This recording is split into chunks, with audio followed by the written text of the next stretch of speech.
Okay, that's where we stopped yesterday. We discussed the Leibniz rule, how it works when we need to differentiate a function given with the help of an integral. Like I said, sometimes it will be both the problem where you need to verify that it works, it's applicable, and then you need to apply it. Some other times it will be just said to you that Leibniz rule is applicable, assume that, please proceed with the actual computation, like in this one, and you need to finish the computation.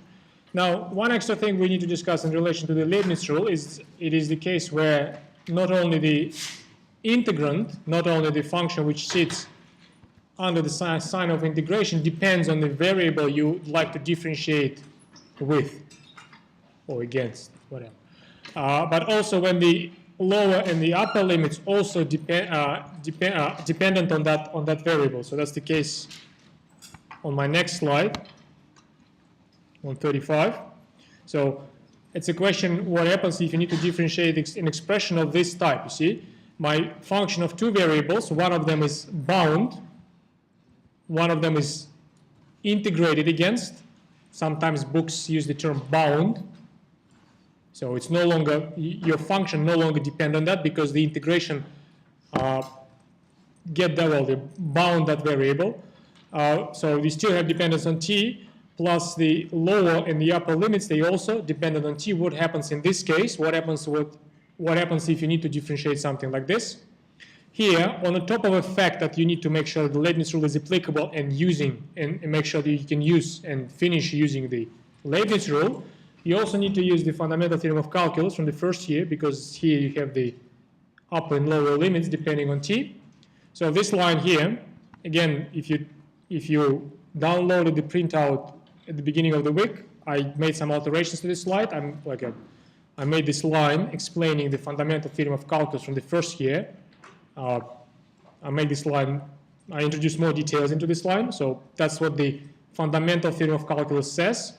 If you differentiate an integral with respect to, even though I made a typo, I introduced more details, but I made a typo. When you differentiate your integral with respect to the lower limit, like it is in the first identity here, with respect to du, it will be the function under the integration where the integrand variable, the one which you integrate against, is replaced with the lower limit and extra minus in front. So this minus here, it's supposed to be in the first identity here.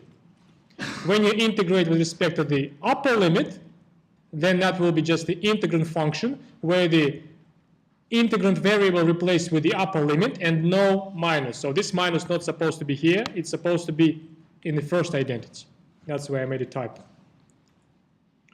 So this is something we know from the first year. That's something we call it's one of the versions of fundamental theorem of calculus.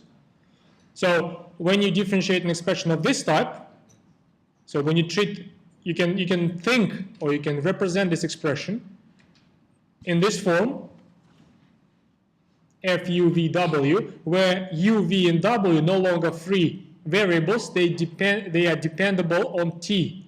U dependable via some function, u of t, v via some other function, v of t, w is directly t. So this is a case for the chain rule, and it's a chain rule, two fundamental theorem of calculus applied, and one Leibniz rule applied. These three in a row, if you use them, you will end up with the derivative of this complex expression. It's right here. If you use the chain rule, it's derivative of the f capital function by u, and then u by t, then f capital by v, and then v by t, f capital by w, and then w by t, which is 1, because w is directly t. That's a chain rule applied. Now, these partial derivatives, f capital by u, f capital by v, these are the fundamental theorem of calculus results. One of them here, well, with a correction for the typo. Right in here, you see. The u derivative sitting here. V derivative of f capital is here. It's a fundamental theorem of calculus applied. And that's a Leibniz rule here. Well, it's not applied yet, but when you bring this differential under the integration, it's here. That's where it is applied. So if you have an integral which depends not only in the integrand, it depends on t, but also in the lower and the upper limits, it depends on t or some other variable you're trying to differentiate with or against. Then that's what you're going to do. You're going to use the fundamental theorem of chain rule, fundamental theorem of calculus twice, and then the Leibniz rule. Yeah, that's all there is to it. There's one example which shows you how it works. There isn't much deepness in that example. It's just a direct application of this idea. Here it is. Is a function which depends on integrand here depends on two variables, x and t. X is bound by integration, and t also present in the lower and the upper limit. This is a usage of the 2 times fundamental theorem of calculus and Leibniz rule. If you differentiate by the lower limit, that's why we have negative here, then we take the integrand function at the lower limit, so x is replaced with the lower limit across the function, you see, and then you multiply by the chain rule. You need to introduce another factor. It's a derivative of the lower limit itself, right here. When you do this, the same thing with the upper limit, again, you replace the x variable in the integrand function by the upper limit, that's the replacement, cos t times t and over t, and then you take the derivative of t itself, but it's just 1. It's because this function is simple t, that's why chain rule basically doesn't give you much here. And then in this last term, it's the Leibniz rule, the actual Leibniz rule, when you bring the differential under the integral, when you exchange the order of differentiation and integration, and you differentiate the function by t, which we can finish, of course. So the rest of the slide, it just finishes this computation. So here, this in the first term, this derivative is replaced with the value of the derivative. This one just, nothing really happened here. And here they computed the derivative under the integration. Yeah, well, actually this last integral, you still need to evaluate that integral via antiderivative method. In fact, x and x cancel each other. You end up with the sine tx, for which the antiderivative is actually negative sine tx, for which the antiderivative is cos tx by t. T here is treated as a constant, double substitution. That's the actual result, which in fact cancels these two causes. Oh no, nothing is cancelled here, but you can simplify it a little bit. That's the rest of it. So it's a relatively routine application of these 3 results, 2 results, but one of them applied twice. Fundamental theorem of calculus, Leibniz rule, and you have to be careful in every step with the arithmetic, but the rest is simple. Like I said, there isn't much of a deepness in these computations. Any questions?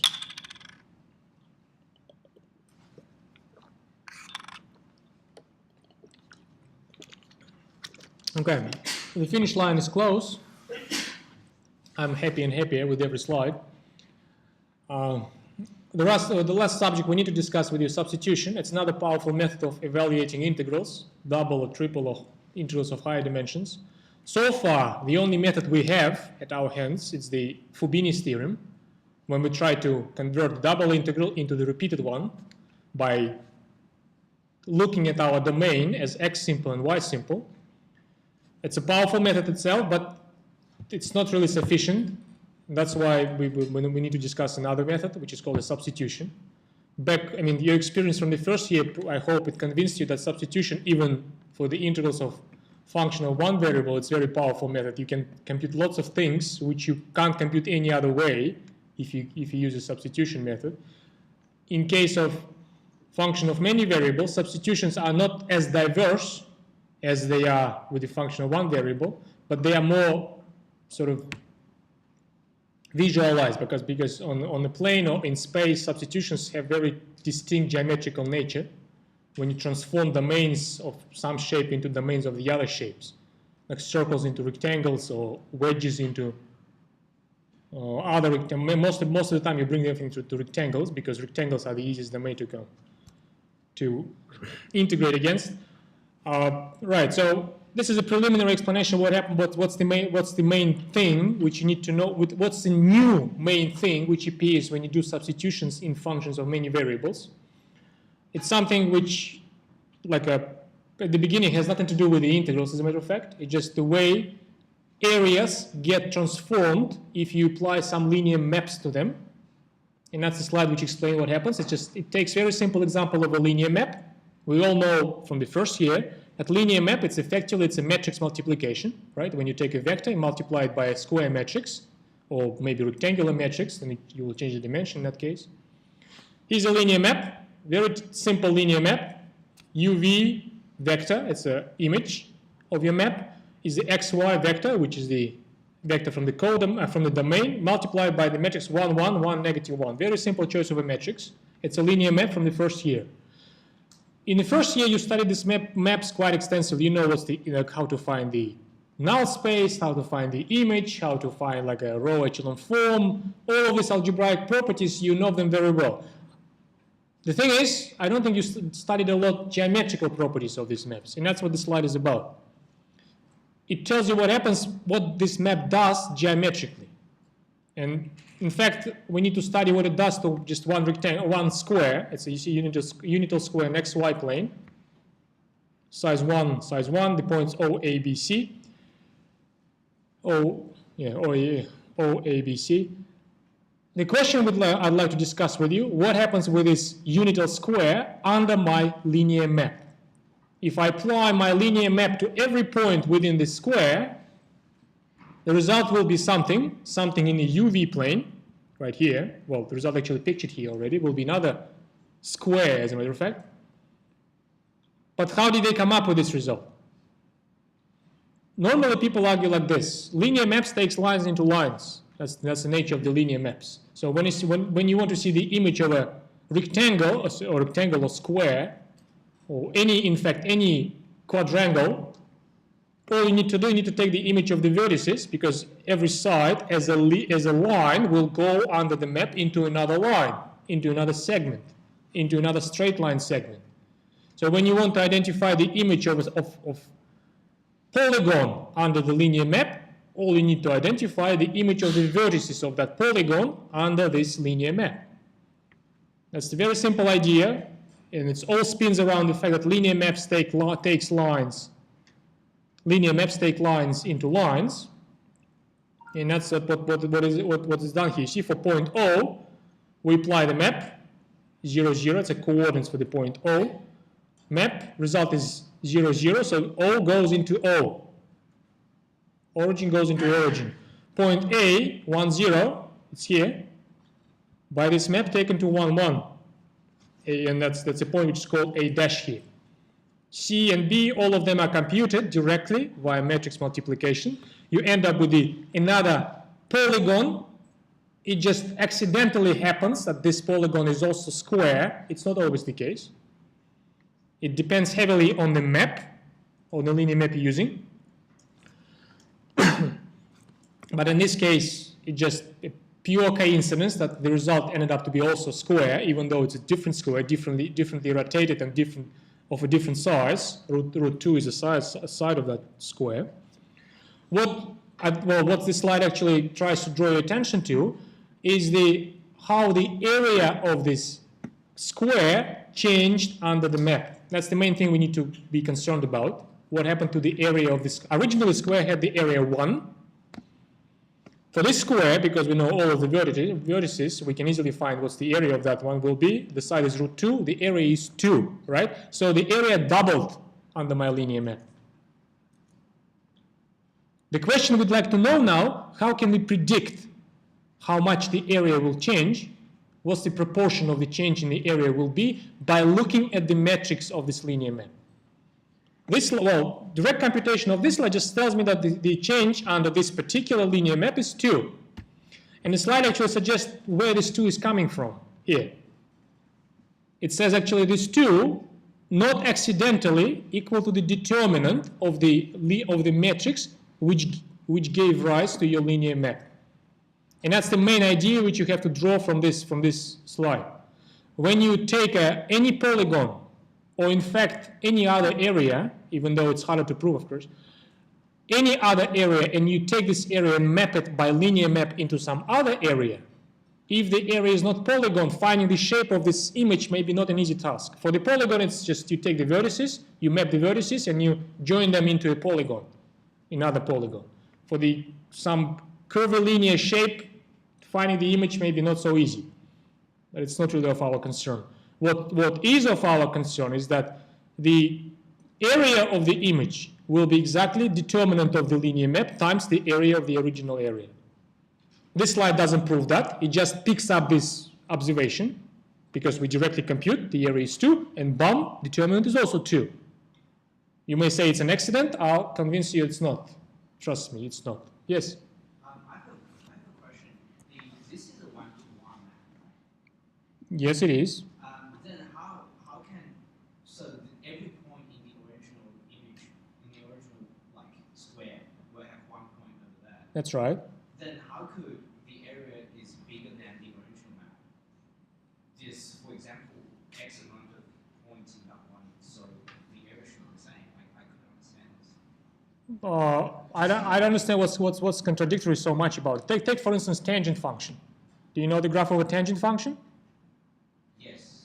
You know the graph, right? It takes the interval negative pi2 into the whole real line, right? It's just like a graph like this, isn't it? Yeah. Is it one-to-one? Yes. But the length of the underlying interval doesn't really equal the length of the whole image, right? So functions being one-to-one, they can change the geometry of the objects. Like in one dimensions, they can change lengths. They can stretch them and shrink them in some places. Well, the same happens with the function of two variables, with the maps, sorry, on the plane. They may be one-to-one, and yet they may distort the geometry quite significantly, actually. Linear maps in this regard are quite easy. Their distortion is always uniform. There are other maps, their distortion is not so much uniform. They may shrink the space in one place and then stretch it very much and see it in the other place, and yet being one-to-one. But that's a good question. Thank you for that. Any other questions?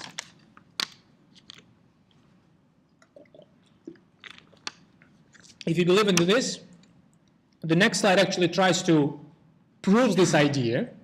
So right now we made this observation that if you take a linear map and you take some area into some other area, the change in size will be exactly the determinant of the linear map. The next slide basically just proves that.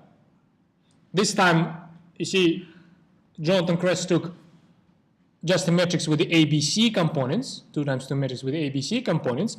Just following the same steps as on the slide before, he computed the images, O, A, B, C, but this time there will be something with the a, little b, little c, and little d in there.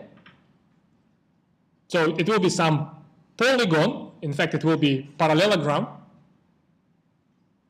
It will be a parallelogram. Again, it's a claim which needs justification, but it's irrelevant for the, actually it is relevant. It is relevant. Well, it's some elementary vector relations. I mean, it's something you've done in the first year a lot. If you have vectors, how to test that vectors are parallel. You need to compute the components of this vector, components of this vector. One of them will be scalar multiple of the other. In fact, they will be identical because they are identical vectors. You can see that this will be a parallelogram because we know all the components. And for the area of the parallelogram, we know the formula via the components of the vectors involved, right? What's the formula it says? It's the cross product or triple scalar product thing. That's what he done. What he has done here. He took the triple scalar products for corresponding vectors on the UV plane and ended up with the determinant exactly. So this slide actually proves this observation, this lucky observation we've done on the slide before. That linear maps, they stretch or shrink domains exactly in the proportion of the determinant.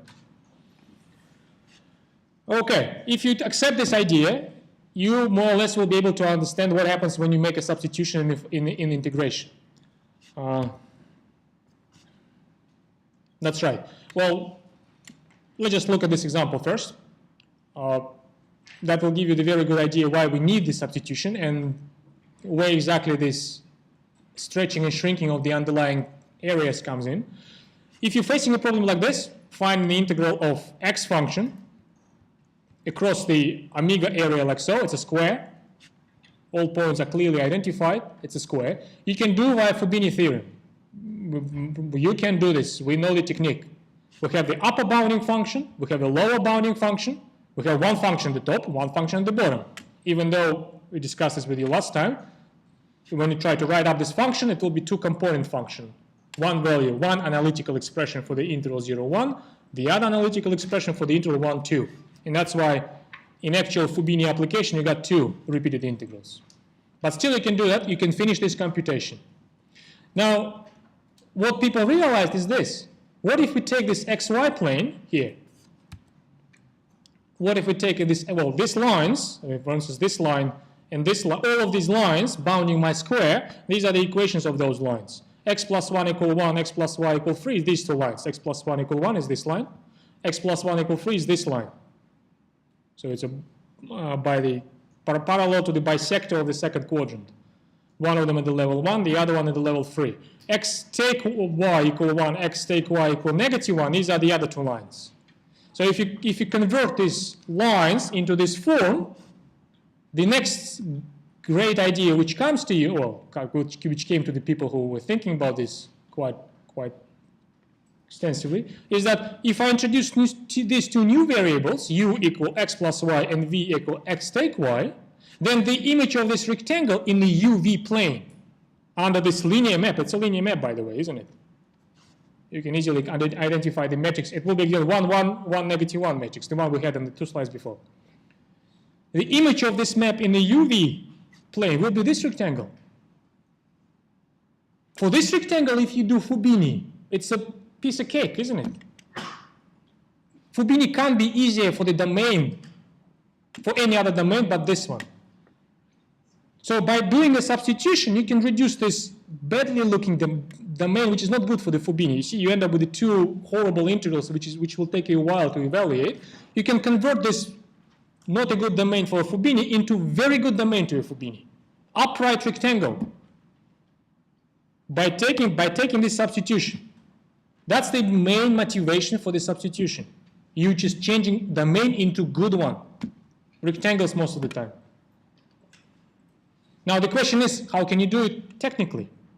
Well, technically, that's where this transformation of the areas comes into the place. Remember how we constructed the integrals? It was, if you just roll back the history of our discussion into the place where we discussed with the integral sums. Remember what we do? We split, where's my mouse? We split this rectangle into smaller subrectangles, right? We stretch the boxes above them, right? And we take the volumes of those boxes, combine them together, that's my integral. In the rough terms, okay? If you take these boxes, if you take this underlying basis of those boxes under your linear map, they will go into the other boxes here, right? You stretch them again, you collect all of these new boxes which are ended up in the UV plane, that's the volume of your substitution integral. What's the relation between these two? The relation between these two, they basically explained by the relation between two individual boxes, one of them here, and the other one image is in here. The height of the box doesn't change, function is the same. But the underlying base, that's exactly what is changing because of the linear map. And because you take the volume, and in the volume the area of the underlying base is important, all you care is about how much this area has changed. And now we know which is determinant. This determinant we discovered in the two slides before. This is the whole idea about the integration about the substitution in the integrals. These boxes you use to approximate your integral in the integral sums, when you move them across from xy plane to the uv plane under your map, the height of the box doesn't change, but the base, it's something which is changed by your substitution. And you don't care about the exact shape of that base. All you care about how much area in that base you have in comparison to the original base. And how much area, this is a question about how much your linear map transforms the plane. It is this factor, determinant, which you need to use.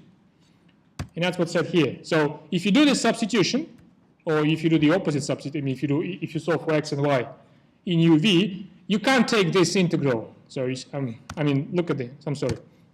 The original integral was x across the omega domain. Your omega domain went into this omega dash domain in the uv plane. So if you want to replace this with something in the uv plane, you can't just replace x with the value of x in terms of uv and just replace the integral with the integral over u dash domain. That's the u dash domain. You see negative 1, 1, negative 1, 1 in v terms, 1 and 3, 1 and 3 in u terms. you have to throw in this distortion factor, the factor which reflects how much your area of these individual boxes changed. This is determinant, so that's why you can't use this one. You need to take the determinant of this map, which takes x into use. Here it is 2, and you have to introduce this in here, 1, 2. Because the little box in the UV plane under your linear map will be twice as large as the little box in the xy plane because of the map 1, 1, 1, negative 1. That's why, well, informally speaking, the differential UV, which reflects this little box in the UV plane, is twice as much as the little box in the xy plane. That's the main idea about the integration. Formal statement, it will follow on the next slide. I think so. No, sorry. Formal statement will come in a second. Well, we need to make one extra effort in our understanding of the substitution. So far, we discussed with you linear maps between planes, between one plane and the other plane. We need to understand what happens when you look at nonlinear maps. And here comes all the knowledge we developed so far. It turns out when you map something from one plane into the other with a nonlinear map, it's not as linear. I mean, it doesn't behave as good as linear map. But the thing is, in terms of the integrals, it is almost identical to some other linear map. And the thing is how to identify this linear map, which behaves as close to your nonlinear map. Identification is a Taylor formula we had. That's what's said here. If you have original box in the xy plane, and you take it to the UV plane by some maybe nonlinear map F, if you do something like this, the idea here is this: you can instead take the best affine approximation of your map. See, that's the Taylor series expansion, and the second term in the second term in the best affine approximation, the one which is the Jacobian term. You can take this best affine approximation. You can see what happens under your box under this best affine approximation rather than F itself. And it turns out that in terms of integration, this box, even though it will be different because it's a different map. Even though this box is different, this area will be. In fact, it's not even true that this will be a polygon because your map is nonlinear. It doesn't necessarily take straight pieces into straight pieces. It may be quite curvy shape. But this one will be linear because the best affine approximation is a linear map. So the main thing which saves the whole process of integration and substitution is that when you take this best affine approximation, this other polygon, it is so close to your original map that you can just replace it, and that will not affect your computation to the slightest degree. And that's what is said here. You see, if you take, rather than taking A dash, B dash, C dash, D dash, which are direct images of the ABCD points, if you take the points A double dash, B double dash, C double dash, and D double dash, which are approximate points via best affine approximation, even though they approximate, even though there's a discrepancy between A dash and A double dash, B dash and B double dash, and the rest of the points, when it comes to integration, this discrepancy just disappears. It's a beautiful part of the analysis, unfortunately, which you can't understand right at this moment. We don't have time enough to look into this. But it's if you think about that, it's a mysterious piece, right? You take approximation, so you just introduce some errors, and yet in the whole you get a sharp result. How come? How come these errors cancel each other there? It's a huge mystery. No, I'll tell you this, it was a huge discovery when people first realized that you can do these things. It was a huge discovery and huge step forward in thinking. It's a very classical analytical thinking. It was discovered around the 17th century by, well, Isaac Newton and the German Leibniz, by the way. Yeah. And then French people pick it up a lot, and many other people do. But when this first was discovered, this analytical mystery, some analytical miracles, when you introduce errors, and then boom, in the end you got the sharp result. I think it was a huge leap forward for the people, and for the people's thinking. Anyway, for your concern, that's the formal result, which you need to remember.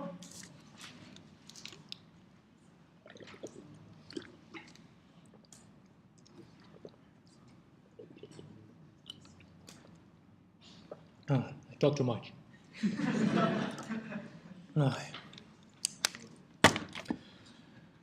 For your concern, that's the result you need to remember, which tells you exactly the machinery, how to do the substitution. It's not an easy machinery. Maybe it's, anyway. So it says this, and it gives you the result in the full generality, end to end. If you have a map which takes domain in one Rn space, on one n-dimensional space into the other n-dimensional space, and the map is C1, so this map has all partial derivatives, and all partial derivatives are continuous. Map is 1-to-1, and the map is invertible. Remember, if you remember the inverse function theorem, the condition which ensures that the map is invertible is a determinant being non-zero. That's right. Determinant of the Jacobian being non-zero. That's what I should say. That's it here. In this case, if omega dash is the exact image of your omega, then the integral across the omega dash, be careful where you place this distortion factor, Jacobian factor. The integral over omega dash over the image, it is the same as the integral over the original. Over the original omega domain of the composed function plus this distortion coefficient, the determinant of the Jacobian. That's how formally this looks, and that's how formally this looks. This alternative notation, it's the case, it's specifically, this line is specifically 2 times 2 case, right? Like xy, 2 variables in the omega dash here, domain on the plane. Omega here is domain on another plane, UV plane, XY plane, is another symbol for the Jacobian. This is just a symbol. You see, just explained here. In questions about change of variables, the symbol is used very often. But basically, just take it as just a symbol, another symbol for the Jacobian of XY map in terms of UV map. So here you're looking at the map which takes pair UV into the pair XY. This is the Jacobian. You see partial derivatives all spelled out here.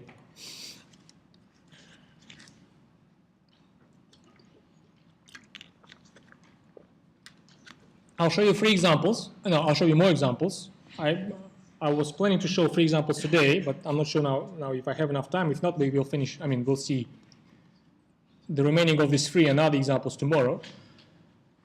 Let's just look at, this is the first example. It's a very typical example where change of variables are a must, something you have to use, otherwise it's really difficult to finish the integration, even though probably it's finishable. Here's a domain in question, you see, so it's a domain which is bounded by 2 red curves, which are hyperbolas, as these are the equations for those hyperbolas, and 2 blue straight lines, which are straight lines, that's the equation for those straight lines. So the domain is something which is confined within it. You can try to do Fubini for this. In principle, you have function, upper bounding function. It's this left red arc and this upper blue piece. It's the upper bounding function. The lower blue piece and the right red arc, it's the lower bounding function. In principle, you can do Fubini here, even though it will be really challenging thing to finish computationally. But in principle, you can do Fubini. On the other hand, if you do substitution here, the question becomes straightforward, well, relatively straightforward, because you do a substitution, you just by looking at this, the domain itself suggests the substitution. If I introduce u to be x squared take y squared, and v y on x, it's no longer linear map, but still it's a substitution. It's still a map, and it will be 1-to-1. I'll explain in a second. If you introduce this map, this domain confined here, in a UV plane will be just upright rectangle, something for which Fubini is very simple. And that's the main idea here. Just the domain itself suggests this choice of a substitution. So if I want to finish this question, if I want to find the area confined here, which is the double integral of identity function across this omega domain, what should I do? That's double integral. I can move myself into the omega dash domain, but then I have to supply next to it the Jacobian of xy by uv. That's the thing from the theorem on the slide before. Because that's the thing which will reflect how much the area gets distorted under this map. It's no longer the constant distortion like with the linear map. We will see in a second that this factor is no longer a number, it will be a function. But still, it's a factor which we can deal with. So let's just move on to the next slide. All we need to do now, we need to compute this missing Jacobian. The interesting thing about this is this, listen to this. When you go after the Jacobian, it's right here. You see, Jacobian is spelled out here, all partial derivatives. If you want to go after this Jacobian, strictly speaking, you need x in terms of u and v, and y in terms of u and v. Whereas my domain suggested the other choice, right? It's u in terms of x and y, and v in terms of x and y. At this stage, you have two options. You either can solve this for x and y, and then find the Jacobian. But I wouldn't say that's the most optimal, the best option there is. On the other hand, you can use the inverse function theorem, which says rather than solving this for x and y in terms of u and v, you can just find the Jacobian of this other map, u in terms of xy and v in terms of xy, and then invert the Jacobian. Because we know it from the inverse function theorem, if you have a forward map and the inverse map, the Jacobian of the forward is the inverse of the Jacobian of the reverse map. That's what's done here, you see? We don't know the explicit formulae for the map of xy in terms of u and v, but we do have the explicit formulae for the inverse map, uv in terms of x and y. Yes, that's uv in terms of x and y. So to finish my integral, I need this Jacobian of the forward map. But I'm not going to compute this directly because I don't have an analytical formulae for the direct map. Instead, I find the Jacobian of the inverse map, which is easy. Is a partial derivative u by x, u by y, v by x, v by y. Here it is. Evaluation delivers this number, which is, well, it is non-zero almost everywhere. It is zero only when v equal plus minus 1, isn't it? That's the only set of points where this Jacobian vanishes. That's the only set of points, according to the inverse function theorem from week before, where my map is not invertible. Let's just look back at the picture. Where v equal? Here, on the boundary. V equal 1. Oh, sorry, my apologies. V equal 1 is here. It's far away from my omega, so we don't care about that. Yes, there are points where my map is not invertible, but those points outside the area of interest for us. So across my area, my map is invertible, according to the inverse function theorem. It is one-to-one, and I can invert it. So if I take the inverse, I cannot produce the explicit formulae for the inverse. Maybe I can with some effort, but I don't need that. Because all I care about is the Jacobian of this map. And for the Jacobian, all I need to do, I need to invert this number. Here's the inversion. That shortens a lot of your computations, this play with the Jacobian, because you don't need to produce the map, the inverse map or forward map explicitly, even though you can, if you like challenges. So if I take this factor now, if I put it back where I need it here, in my area evaluation, well, that's the handwritten evaluation of this piece. So you see the Jacobian is replaced with its value. And interestingly enough, if you look carefully at this integral, you will see something I mentioned already a few times. You have an upright rectangle and a function which purely factorizes in the pure v factor and pure v factor, right? Look at the function. It's a pure v function. So we can say that this one is factorizable into pure u and pure v factors. For this function, the integral splits into two individual products. Right here, that's a splitting. U integral of a constant and the v integral of a constant. That's how Fubini works for the upright rectangles and the functions which are purely factorizable into u and v, or x and y factors. The two one-dimensional integrals, there's no any two variables or multiple variables calculus here. It's the first year stuff. And that's the finish of this first year stuff. Any questions?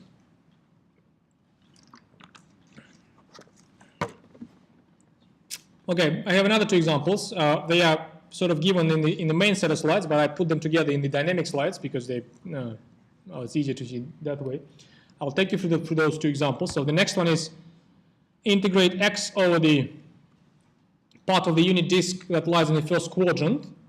I have the other set of slides which does this integration with picture, so I'll take you there.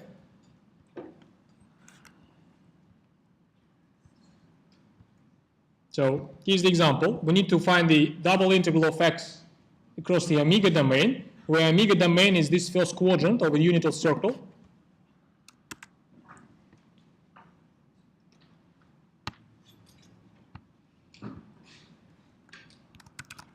So this is the xy plane.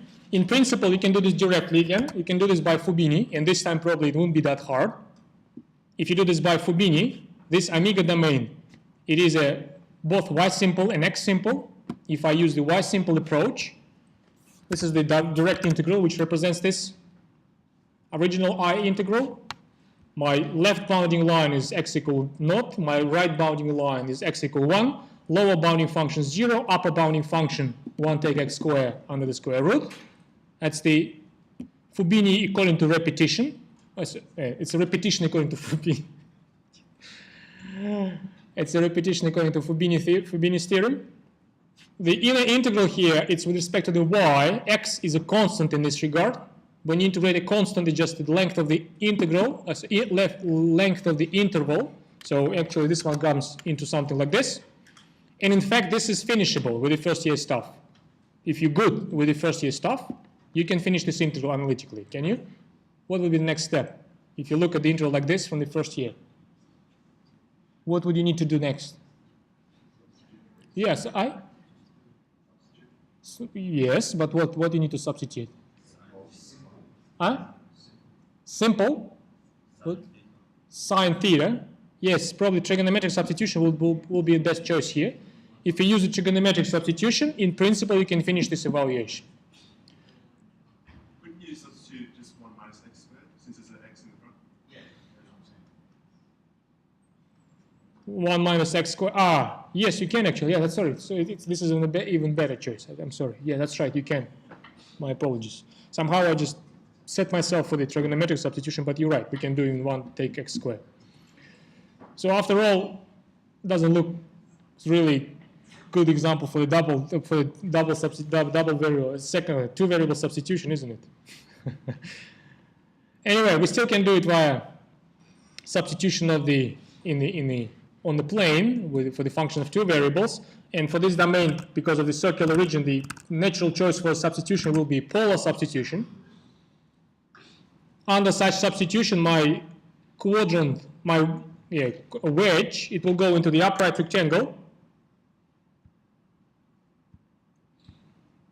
If this is the theta axis, and this is 1, this is r axis. This is upright rectangle of this sizing. We call it r. The image or pre-image, the pre-image, as a matter of fact, of this quadrant of a disk, quarter of a disk, it will be this upright rectangle. So for Fubini purposes, it's a very good choice of a domain.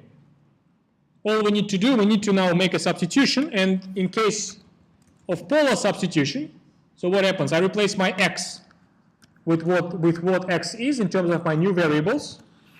Then I have to put the Jacobian in here. But the Jacobian for the polar, we computed with you a few times already, and it's something I suggest you remember because it's very easy to remember. Jacobian for the polar is r. Jacobian for the polar is just simply r value, which means your polar substitution is invertible everywhere except the origin, where r is 0. We computed the Jacobian a few times with you before. So my integral becomes this one. And that's another example of purely factorizable double integral, because the domain here is upright rectangle, and the function is factorizable in pure r and pure theta terms. Which means by Fubini, this integral, double integral, is a product of two individual integrals, individual one-dimensional integrals, pure product. And now I have to do first year stuff in this factor and first year stuff in this factor.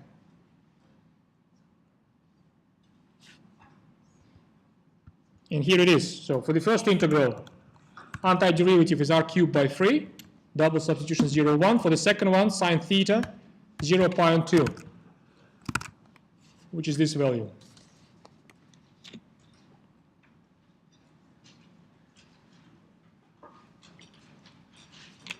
And that's the end of it. Any questions? For the polar substitution, Jacobian, it's something to remember. It's better to remember it rather than computing it every time. And it's very simple. It's R. Yes? You use determined for the previous question. I realized this, yes. That actually, I realized this. I was about to fix this, but then something took my mind off it. Yeah, I'm supposed to put the vertical lines around this to indicate this is determinant rather than the matrix itself. Thank you.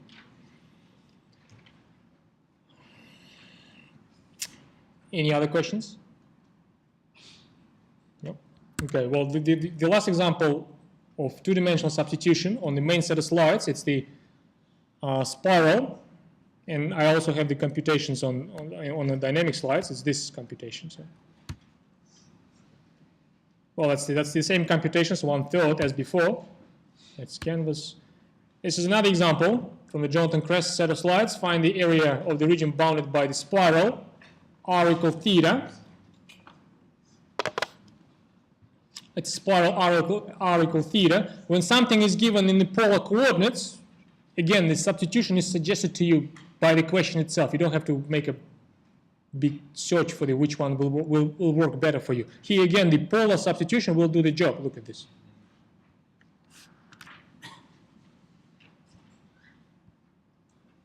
Here's my spiral, half of it, and then a straight line for the bottom bounding line. Under the polar map, that's a spiral. If I call this, if this is my omega, if I use the polar map as before, this spiral, unlike the quarter of the disk, an example before, where we could describe this quarter in terms of xy, let me just go back quickly. You see, this quarter, in principle, you can produce some sort of description in xy terms, and you can, from that description, do a repetition directly via Fubini. Although of course, this rectangle, which is a pre-image on the polar map, it looks a lot better, just two constant inequalities. In the second example with the spiral, you can't even make something like this. I can't imagine how could possibly you do something like this. Even description of the domain, you no longer have the description of the domain in xy terms anymore. The theta r terms is the only terms which are available to you, so the polar substitution is a very natural choice in that case. So my domain omega in polar terms is just this one. Your theta angle take the spread from 0 to pi. Your r take the range between 0 and theta. That's the area covered by this inner part of my spiral. So this is the pre-image of my area here, of my omega.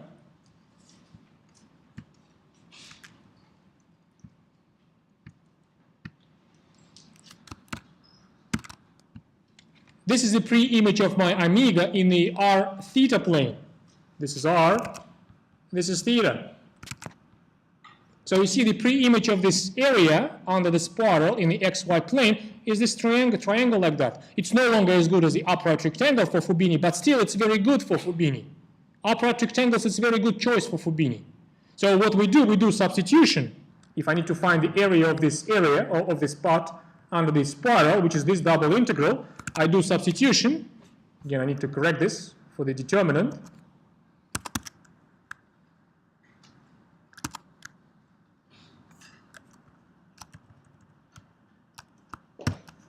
I need to correct this for the determinant. That will be my area. The Jacobian here, it's the same Jacobian.